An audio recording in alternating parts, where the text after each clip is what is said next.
Ambassador, talk about South Korea and what we're seeing. I think people are not aware of the persecution that's happening there, what they've done to the former president of South Korea.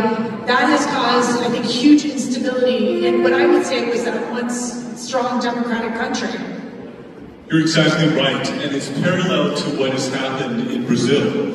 President Yoon in South Korea, the duly elected president of South Korea, is in solitary confinement in conditions akin to being on death row. And it is just like his father's condition of being thrown into prison there.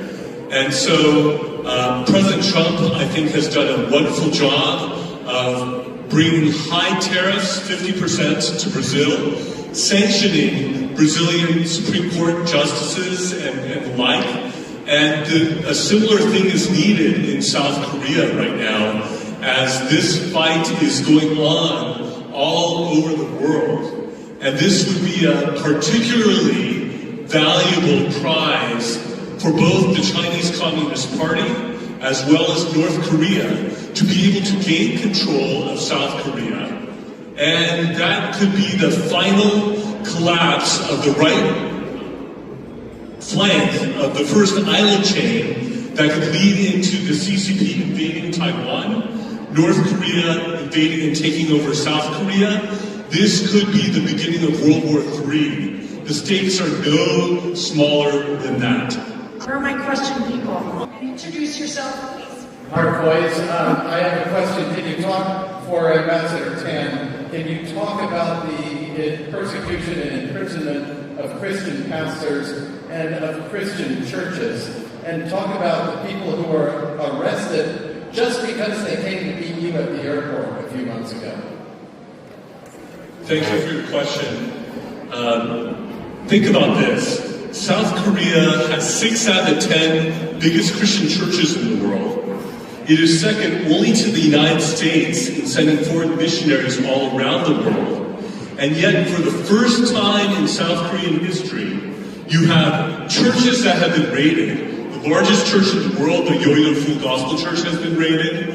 Billy Kim Church, who is the Billy Graham of Korea, his church, the biggest Baptist church in the world, has been raided.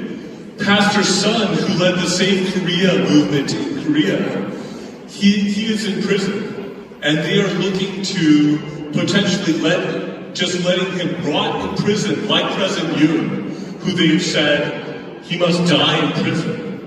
When I was last in Korea, there was the largest gathering in the Incheon International Airport to really cry out for help to the United States. And yet, even though it was completely peaceful, they called it a public disturbance and investigated over 600 people who were there and have indicted a number of them just for gathering in an excited celebratory gathering at the Incheon International Airport. And this sort of rapid authoritarian communization of South Korea is happening at breakneck speed. And the sooner we in the United States are aware of this and are willing to step in,